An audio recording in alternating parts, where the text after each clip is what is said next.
diferença. Tem uma pergunta também, Fernando, que eu acho que é importante a gente falar, a diferença de MDF e MDP, cara. Todo mundo tem esse estereotipo de que o MDP é o antigo aglomerado. Na verdade, E isso...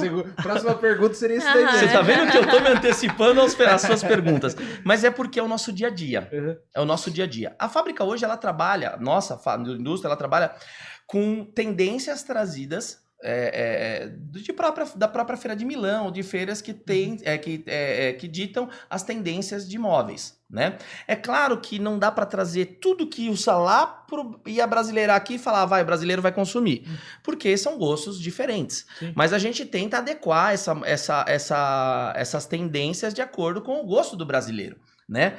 E materiais como BP, melamínico, que é essa mesa aqui, o revestimento dela, isso quando você olha para o material, você não consegue distinguir o que é MDP e o que é MDF. Visualmente você não consegue distinguir isso.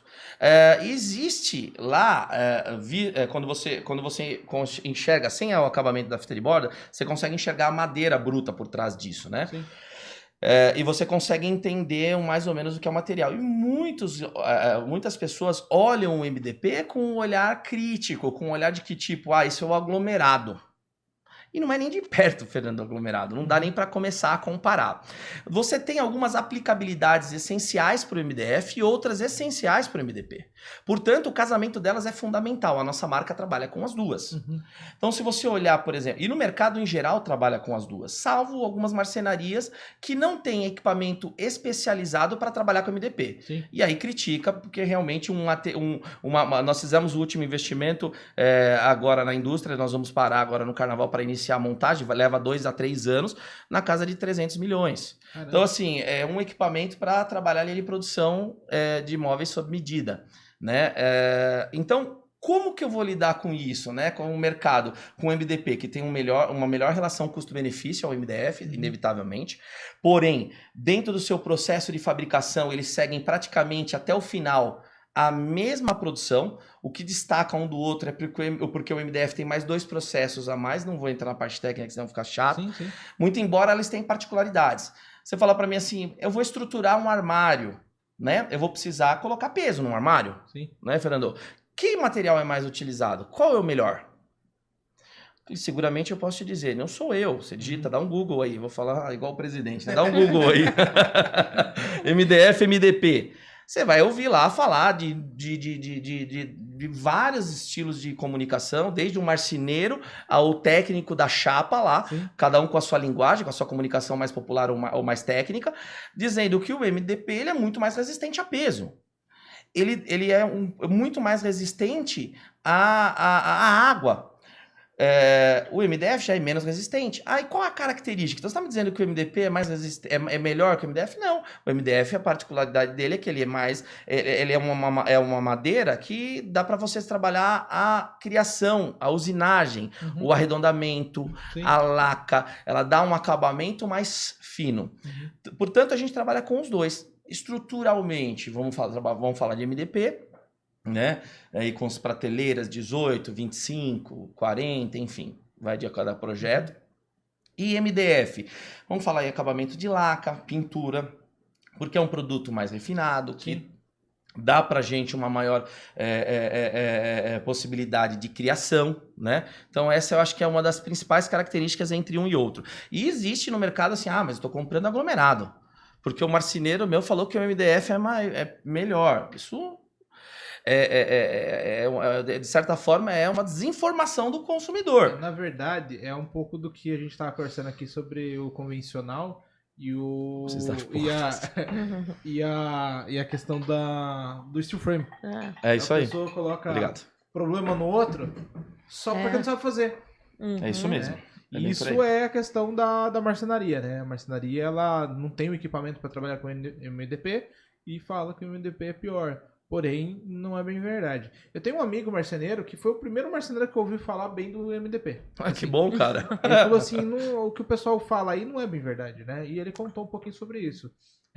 Normalmente usa o MDP muito em caixaria, né? E isso mesmo, estrutural. E porta MDF, isso aí. E daí o pessoal também tava falando, mas dura menos, que não sei o quê. E daí que ele começou a contar essa história pra mim. Não dura menos, viu, cara? Ele falou que tem toda essa qualidade de estrutura, e a questão do contato à água e tudo É. mais, né? E também tem outras linhas, né? A questão de, por exemplo, muita gente reclama de gabinetes de banheiros, né? A gente já tem a solução para essas questões, assim, principalmente de umidade, ambientes que tem muito vapor e tal. Como que a gente está no mercado referente a isso? Então, o gabinete de banheiro, a gente pode trabalhar, como eu te disse lá na explicação do MDF e MDP, o MDP não é que ele é resistente à água. Ele tem ao contato da água, ele vai demorar muito mais tempo para inchar. Sim. Por quê? Porque ele não é compilado como uma fibra, igual é o MDF, e ele tem partículas, né, de cavacos de madeira no meio dele que permitem que a água permeie e não, de fato, inche imediatamente. Uhum. Então, quando eu falo de banheiro, eu trabalho bastante essa questão do MDP. Por quê? Porque, sim, num acidente, dizem que, né, o bafo do chuveiro, o vapor do chuveiro, e lá, isso não existe, cara. Uhum. Primeiro porque o que manda nessa questão do vapor de banheiro em contato com a umidade, sofrer qualquer tipo de visualmente desestruturação do móvel, Uhum. é basicamente a fita de borda. Por quê? A fita de borda é quem sela aquela modulação sob medida. E se ela trabalhada numa colagem manual ou não com uma cola específica para isso, aí é um papo mais de indústria, né? Sim. Mas a gente usa isso como argumento porque vê no nosso dia a dia. Uhum.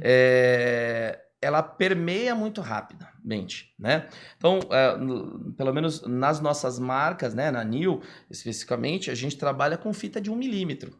Então ela dá um acabamento meio que arredondado no tampo. Percebe que o teu braço está em cima da mesa e você não está incomodado com a fita. Por quê? Sim. Porque aqui nesse tampo de mesa também está usando uma fita de 1 milímetro. Sim. Isso impede que a água permeie com facilidade. Uhum. Né? Então a gente é uma das questões. Agora, existe também o MDF naval. Né? Que ele é um pouco mais resistente, enfim, se o cliente vem especificando esse tipo de material, a gente utiliza. Sim. Tá? Mas é também uma saída, ele é um pouco mais resistente, mas assim, ele pode receber água com nenhum das Você não vai querer nenhuma, lavar ele nenhuma, também. nenhuma, não é o naval, não é o MDP, não é o MDF, nenhuma dessas estruturas vai sustentar esse tipo de madeira. Não vai, não dá água, quer dizer, não vai sustentar água. Sim. Não consegue suportar. Uma coisa que eu tenho visto como tendência, eu acho que já é há algum tempo, na verdade, o pessoal tá usando marcenaria para acabamentos de gerais, por exemplo, rodapé, ou estão usando marceneiros para fazer, porque o padrão do mercado aí é, sei lá, talvez até 25 centímetros. E tem vindo, né? Eu tenho até uma necessidade de uma das casas, de uns projetos que eu fiz, que o cliente queria 40 centímetros de rodapé. E isso, né, tem feito até rodapé, embute junto com o contramarco da porta e tal. Vocês atendem esse tipo de trabalho? Nunca atendeu? Já atendeu? A gente já realizou alguns projetos com relação a isso, tá? Realmente tem sido pedido bastante, né? O Santa Luzia, o que se usa bastante é o Santa Luzia ultimamente, os rodapés em ABS, né? Ou até mesmo em MDF. A gente estrutura assim o rodapé com MDF ou até mesmo com MDP. Aí o cliente, o legal é que é personalizado, né? Você não fica à mercê de uma única medida, de um único padrão. Às vezes você pode combinar o acabamento do ripado da parede ou do painel de TV ou do armário com o rodapé. Enfim, fica bem legal também. Tem mais algumas coisas assim que você acha que tá vindo assim com força nesse quesito de detalhes, acabamentos, talvez cores? A gente tem a laca, né? Ela perdeu um pouco de força. A gente percebe que a laca ela tá sendo usada bastante na parte provençal, né? Ou a porta americana, que a gente fala que são aquelas molduradas, Sim. né? Mas a gente tem visto bastante as portas mimetizadas, que é algo que vem tomando uma proporção muito grande. Então são portas de armários com ripa, são portas com aquela usinada para que você possa acionar o controle passa o infrared lá, né, para você acionar. Enfim, portas até que a gente tá bolando aí, portas com ferro, com estrutura metálica, a frente com malha Que de legal. ferro, com pintura eletrostática, enfim. Isso tem ganhado muito espaço. Então, as portas, ela é algo que realmente os puxadores na cava, desenhados na altura de uma porta de armário a 1,10 do chão, enfim, com cores distintas da profundidade do puxador com a porta. Então, são detalhes que realmente estão fazendo bastante a diferença no mercado. O ripado, né, que eu falei para você, que é algo que parece velho, mas é algo que se usa demais. É tendencioso hoje o ripado, as portas pivotantes, escondendo passagens atrás de painéis. Eu fiz inclusive um projeto que eu acho bacana falar. A gente fez um corredor enorme, sabe aqueles dormitórios, não sei se posso chamar de dormitórios, aqueles guarda-roupas que são feitos nos corredores das casas, embutidos, para esconder, para guardar roupa de cama, fora do armário, né? O armário de passagem. A gente faz ele ripado de fora a fora com painel. Então você nem percebe onde tem armário, você não sabe. Sim. Às vezes até o próprio cliente se confunde na hora de abrir. Isso tem sido bastante utilizado nos projetos. É muito bacana.